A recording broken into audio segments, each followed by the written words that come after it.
I'm biased. I'm a big believer in desal, community-based desalination. I think that's something that will really be important for Australia and also globally, and I think Australia could be the global leader there. I'm also very focused on photovoltaics, so those are the two areas I'm focused on, and I believe will have the most promise.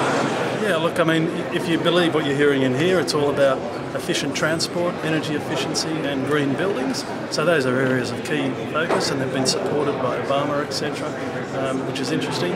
We are interested in energy efficiency and things that have application to smart business systems and buildings, but in particular we think around the energy efficiency, things related to smart grid applications are going to be the next thing, and we also think that there's some niche areas around battery technology that's going to come out.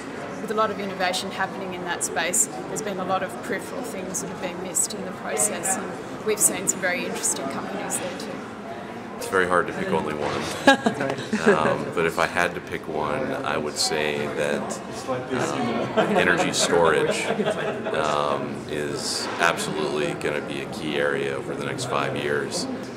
Utility scale, renewable power generation is an intermittent resource for the most part when you're talking about wind and solar, and creating a storage mechanism to basically take a renewable asset and make it look like a conventional fossil fuel-based asset in terms of its baseload capacity is really, you know, a hole in the value chain today that needs to be solved. And if it is solved, it will create a very different dynamic related to the renewable energy market. And so I think energy storage would be probably my number one.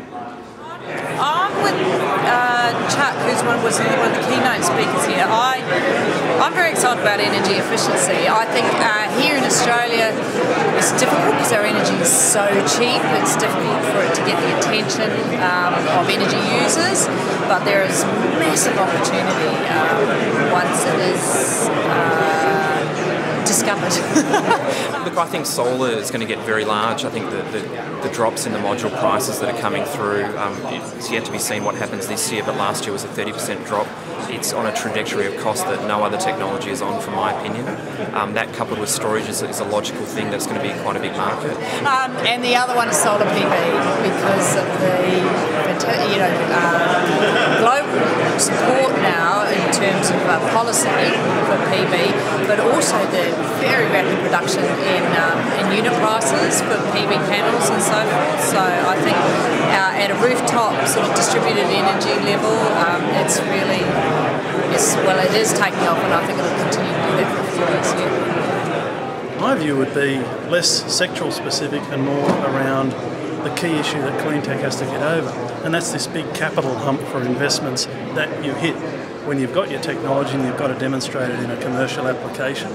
So those funds that can focus on that first project and enough equity in the company to fund those first demonstration projects, they're going to see a hell of a lot of good quality deal flow.